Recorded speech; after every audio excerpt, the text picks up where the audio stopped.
planning on making this, but just broke ahead. So we can talk about how to tune a bass drum and what I think about personally when I'm muffling drums and stuff like that. This is probably something more useful for, or more informative for techs than it is students, but it's probably important for members to understand the science behind their drum too.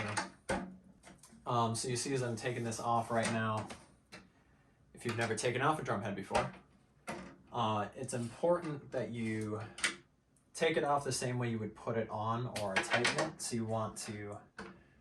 don't want to like loosen one side completely. That's a great way to warp your rim permanently.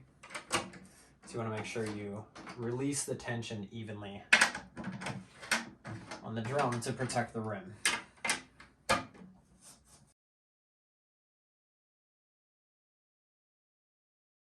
So as far as lug grease is concerned, this is a new drum, so I don't really have to worry about it. But too much lug grease is also a bad thing and will also make your head hard to tighten. I usually try, you can see there's a little bit on there right now. I usually try to like just dip the bottom, I don't know, 1/4 of an inch just down to here in lug grease, and then wipe it off a bit so that it's not like dripping right before you put it on if you're having a problem screwing them in. But also, like, I mean, a lot of times the issue with, that I've found at least, with tightening your heads, if you're finding you have to crank it out, the issue I found is often just rust, and lug grease isn't gonna fix that.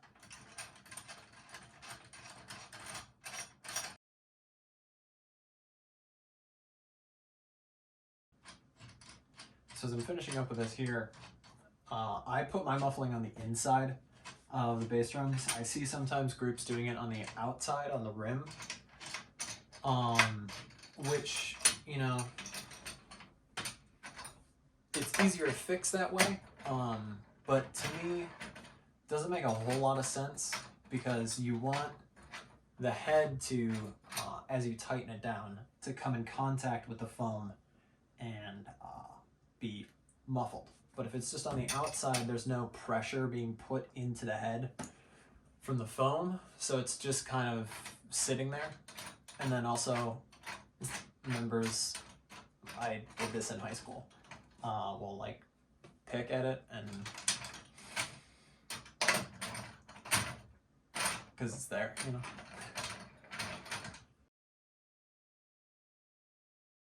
Sometimes I've found it useful to just put a little tiny bit of lug grease in between the washers and the claw right here, just so that as this has pressure on it, that can turn easy. But up to you, it can kind of get messy if you do that. So now some drums are picky for whatever reason, so I usually try to, when I take the rim off, to keep the claws where they're at and try to put it back on with the claws in the same spot. I try. Also usually doesn't work out, but.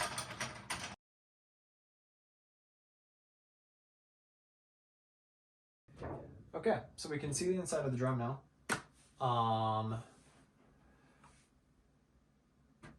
Let's talk about the muffling here.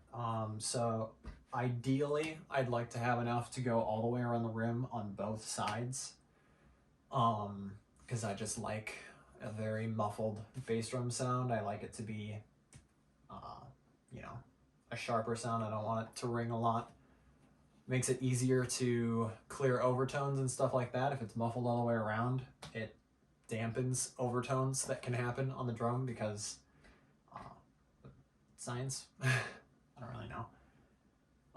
But this drum, when I took it out of the box, did not have enough muffling with it to go all the way around, so I just did opposite ends. I'll bring this a little closer. So ideally, you put it right on the bearing edge and you want it sticking up a little bit so that when we, put the head on, it's going to set on the rim. And then as we tighten it, the inside of the head is going to come in contact with this and be muffled. And it's the same on this side. I tried using the glue to get it like peeking up a little bit, but looks like the glue didn't stay that well. Some muffling systems, you can use just regular like insulation foam from Home Depot or whatever you want. It's nice if it comes with this sort of adhesion by itself, or you can just use like insulation glue in like a caulking gun. But my preferred method is at Minnesota Brass we use the Lone Star muffling system. So they if you know the sizes of your drum, you just order one package per drum and they send you, it's like perfectly fitted for the size of your drum. And you take it out and it's tapered, so the end of it kind of pokes out. So you just slap it on directly on the side and line it up, and then it pokes out a little bit. And I mean, you can leave that on for like multiple seasons and just not have to worry about it.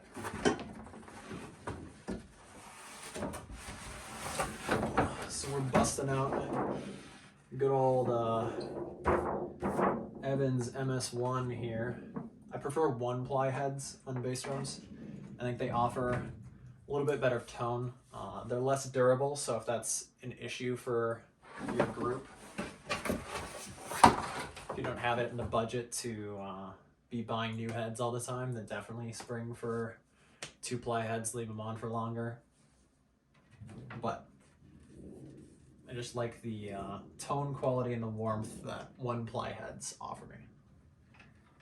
If you are muffling on the inside of the drum, sometimes drum heads will come with those like built-in muffling systems. It's like this plastic thing that Evans does. I don't know if Remo has the same thing. They probably do.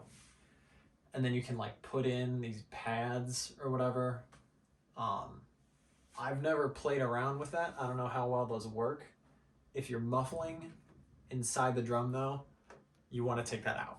So this one doesn't have it, but if you just take like scissors and like carefully peel that up and then cut down, you can kind of just like rip it out without damaging the head. Just be careful.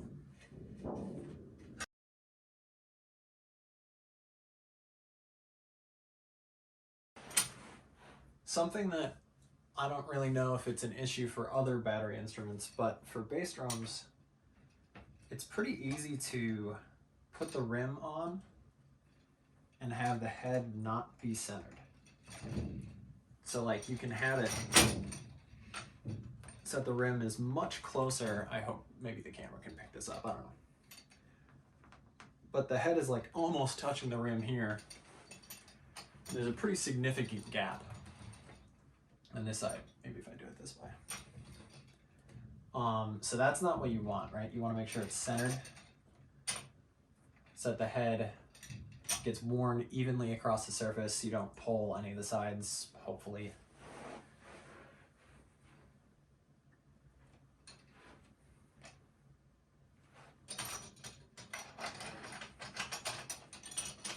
And then, when you finger tighten, it doesn't really matter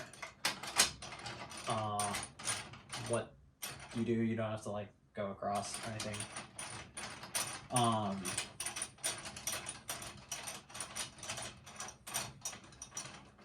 But I just finger tighten until like this little notch impacts the claw. And then I'm done. I don't like try to tighten it more because then each one of them is going to be a little different.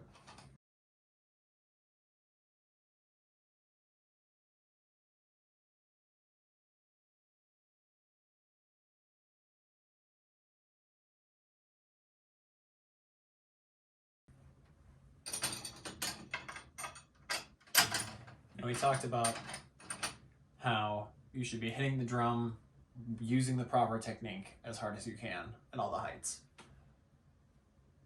If it's a brand new head, maybe lighten up a little bit so that you don't ruin it. A lot of times, you know, newer heads need to like have time to warm up and loosen up a little bit to have their full tone. And especially when the weather's weird in the winter, like heads being cold and then warm and then cold, that's not super good for them. So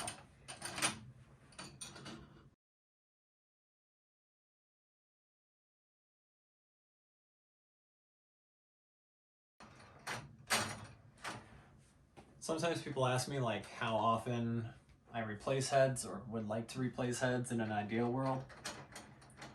And at a high school level, I think the sort of formula that we've been using at EP, and I think it works really well, is in general getting a new set of heads like right before finals week. And by right before, I mean like several weeks before, so it has time to set and warm up to the drum. And then those become just this next season's heads. And we do that at EP. We've been doing that for a while for the most part. Sometimes if we have just extra heads lying around or something, we might get another change mid-season. But for the most part, that's been working like fall, winter, and it works fine. Obviously, we usually have a spare head or two lying around for each drum in case something crazy happens.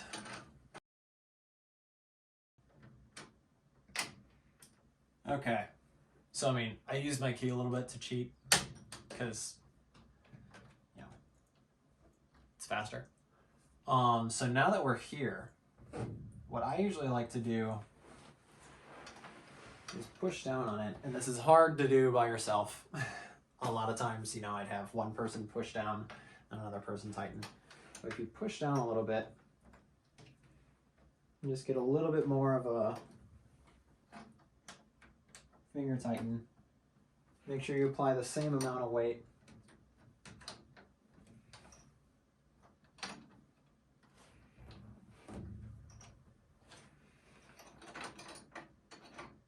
Make sure you turn the right way. There we go. And now this is sort of your last chance to make sure the head is set well. All right, ready to go. No. So now we just start tightening it. Yeah, I like to do when I'm tightening a drum, especially for the first time. You know, a lot of people do the star method or whatever. I like to do every third lug.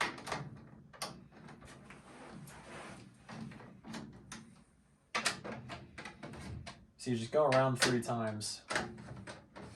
I think it distributes the pressure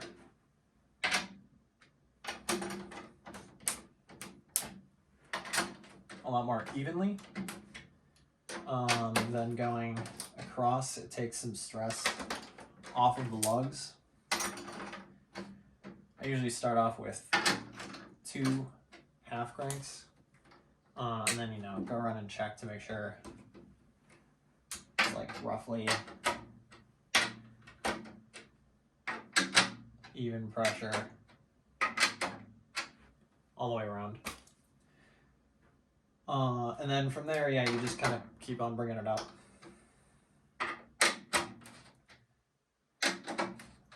So my, you know, tuning philosophy, which is another question I get asked a lot, can sometimes be scary if, you know, ear cracks or whatever, but it's pretty normal. Anyway, I don't really have like a dead set tuning, like, you know, a 4th, a perfect 5th, a 3rd, whatever. Yeah, I don't really, you know, subscribe to like a set formula at all. I like to, as a general rule of thumb, I like to have bass 1 and bass 4 be an octave apart, typically. that's right. Yeah. But aside from that, I really don't have like, you know, I always tune bass 1 to an E flat or whatever. A lot of times I'll just kind of tune them so that they sound decently good for most of the rehearsal season. And then as we start getting into the show season, what I've been getting into is like picking, you know, finding a chord or like a common key signature in the show, which in a lot of high school shows, a lot of them are like 3 total key signatures for the whole thing, specifically outdoor as well. So, you know, find a common key or like a common sort of theme, and then tune the drums to that. You know, if your show is mostly happy, then tune it in a major chord. If it's mostly sad, tune it in a minor chord. If it's, you know, kind of wonky, major 7th, I don't know, like diminished chord.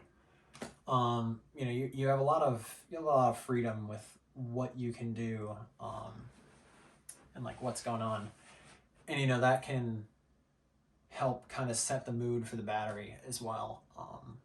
And then when you do like full ensemble, if it's indoor, you know, with the front line and the battery,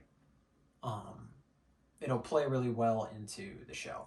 Or if you're just doing like percussion ensemble for outdoor stuff, the same thing. But yeah, often when people ask me what my tuning is, like, I don't really know. Because I just tune it so that it sounds good with the specific show. It's going to be different every single season. And you know, there's things that I have figured out that work well, or things that I've found out don't work well just through experimentation, but it depends on a lot too, I think, on the drums themselves, what brand you have, how much tone you're able to get out of your drum and your head and your muffling, and just that combination, how old the drums are.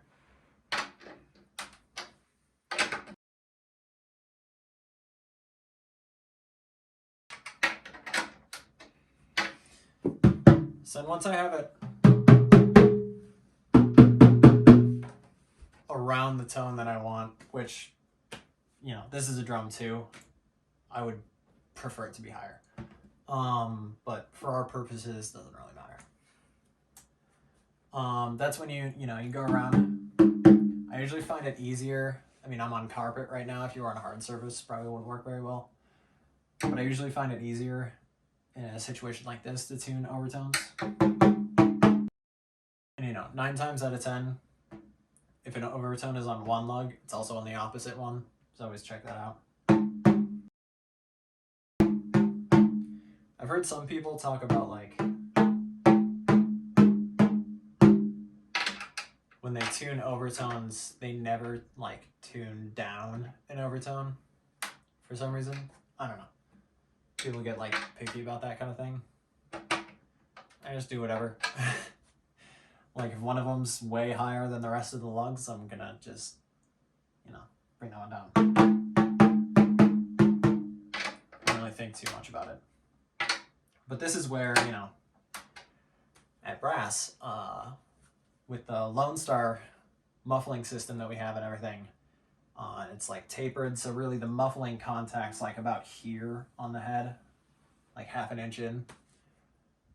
You really don't, unless an overtone is super serious, you know, like 2 lugs or like a half step off, it doesn't really matter, which is super nice, because then you can just tune the drum and not have to like try to figure it out. It just sounds good right away. Right. Now, see, I don't know if the camera's picking it up, but on this I can hear a lot of overtones. Now I can see that beautiful Evans head. So now's when, you know, you gotta actually hit the drum, play it.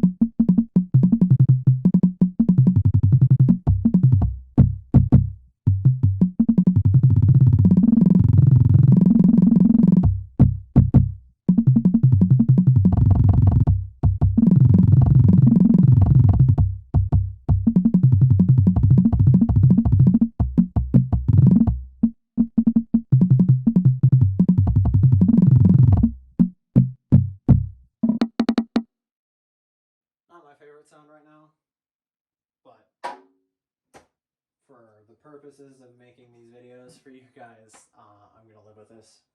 But that's my impromptu philosophies on tuning and muffling and putting heads on a bass drum.